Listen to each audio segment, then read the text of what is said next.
the Black Doctor Who, for example, it could be a Black James Bond, Jess, who knows?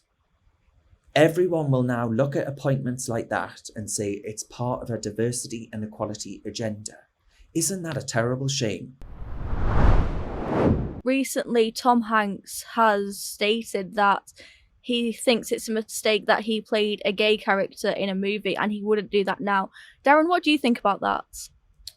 Look, I actually was really disappointed because funnily enough, I had just watched a newer film by Tom Hanks, and he's such an incredibly talented actor.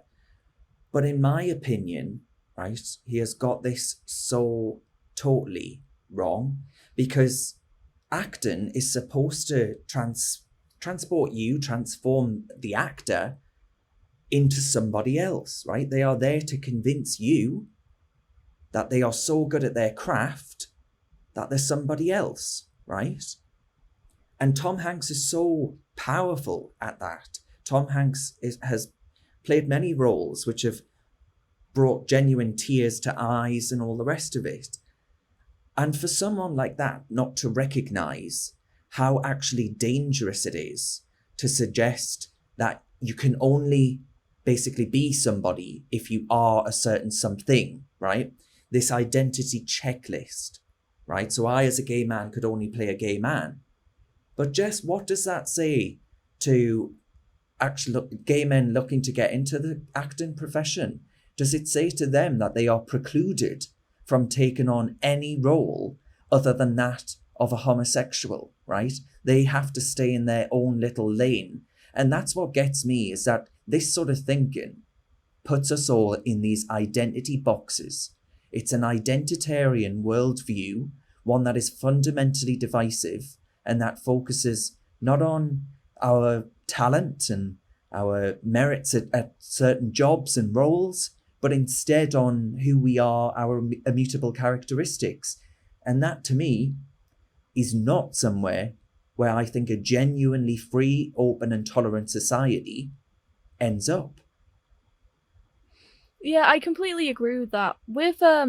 There's a wider issue in Hollywood, even in British movies, like you look at the BBC and Doctor Who, for example, they've just had a woman play the Doctor, and now they're having a black man.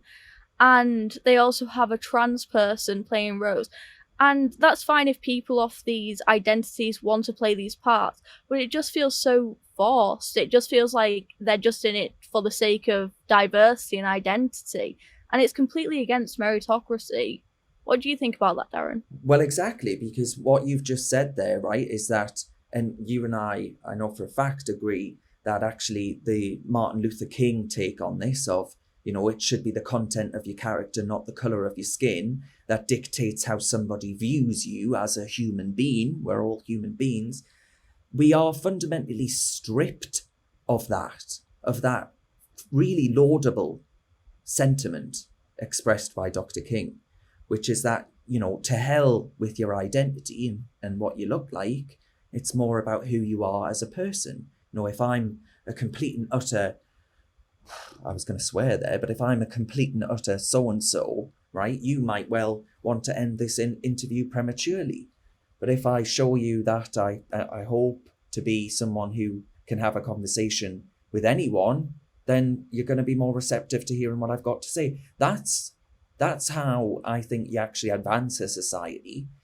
And that equality agenda has gone from Dr. King's vision of the world, meritocratic, equal, to an unequal, unmeritocratic society in which we both now, any time the Black Doctor Who, for example, it could be a Black James Bond, Jess, who knows? Everyone will now look at appointments like that and say it's part of a diversity and equality agenda. Isn't that a terrible shame? When actors, black actors, ethnic minority actors, are viewed instead as diversity hires and not on their talent. And that's because of this agenda. That's because of this diversity is key. Diversity is paramount above all else. And that's really sad. I genuinely think that we are rolling back far from the fruits of progress that have been made over my lifetime, certainly over your lifetime. Instead, we're actually regressing, in my view, and focusing entirely on identity over personality. Why do you think Hollywood and these big movie productions, why do you think they're doing it? Because it doesn't seem to be very profitable. If we look at, for example, the female Ghostbusters as an example, that didn't really do well for the audiences. So when you put identity above actually making a good movie, that's not really what the fans want, but they still seem to do it, and it doesn't seem like it's going away. Why do you think that is?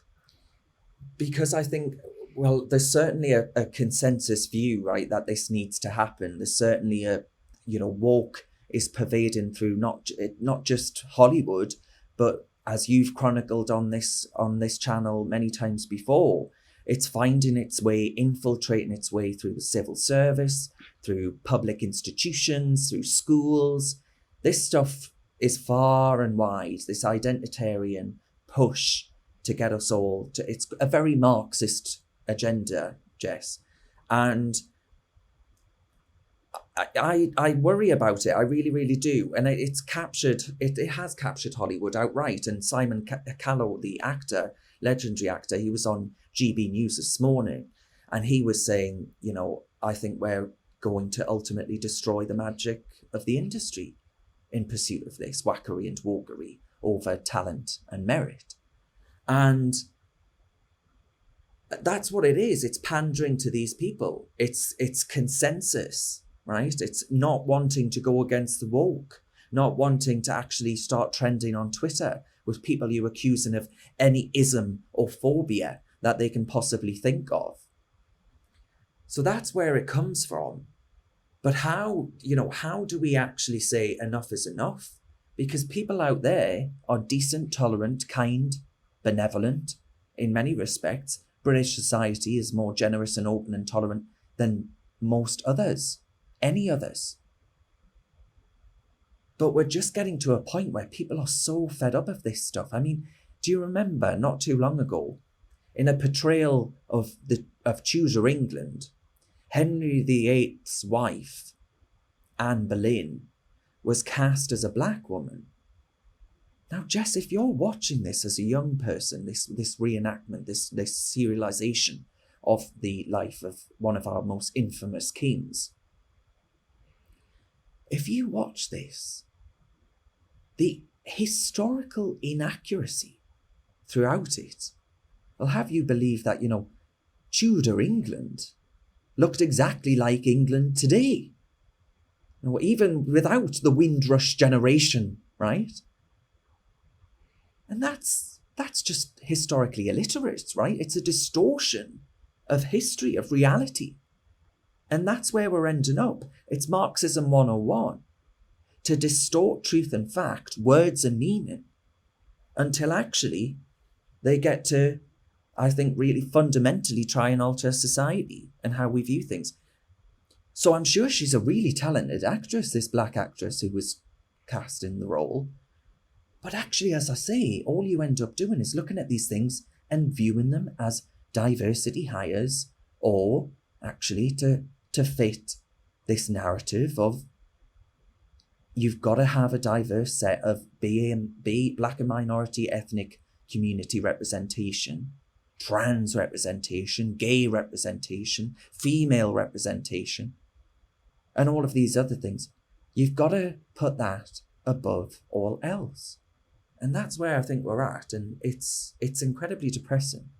But, I think through channels like this one, and I think through the likes of GB News, finally, there is starting to be a little bit of pushback that says we need to reclaim the narrative. And that is starting to happen. Will it be enough? I don't know. Who knows?